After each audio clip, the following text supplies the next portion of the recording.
2014 marks the centenary of the start of World War I, and it is important for us to tell these stories of Chinese Australians who served with the Australian Imperial Forces, but also to explore how the Chinese community in Australia would have supported war efforts through various means.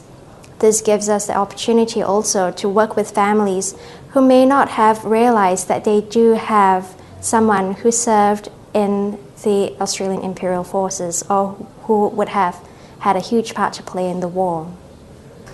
We started reading up on documents that have already been written about Chinese Anzacs, and there are a few published material on it. From there, we looked up name lists and cross-referenced them with records that are held with the National Archives of Australia. We then went on to the Australian War Memorial to look up further records, for example, the Australian Red Cross for wounded soldiers. We also contacted local historical societies where we know that these men would have originated from, and we also contacted regional museums just in case they may have information on the families that we were looking at. Most of them came back with positive results, and we were also very fortunate to contact family members who are descendants of these young men.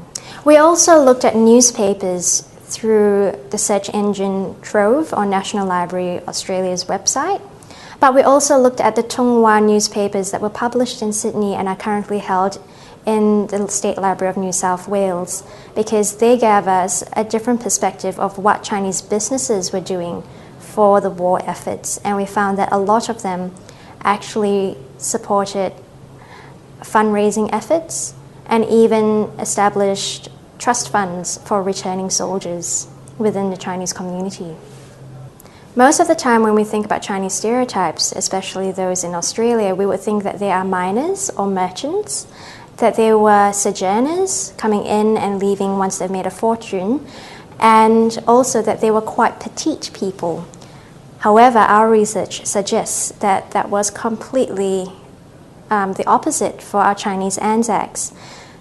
Our young men who went off to war were giants. They stood easily at 6 foot, and they had other occupations.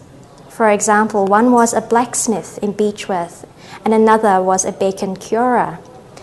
Another young lad was actually also the son of the pastor who established Gospel Hall in Little Bourke Street in Melbourne.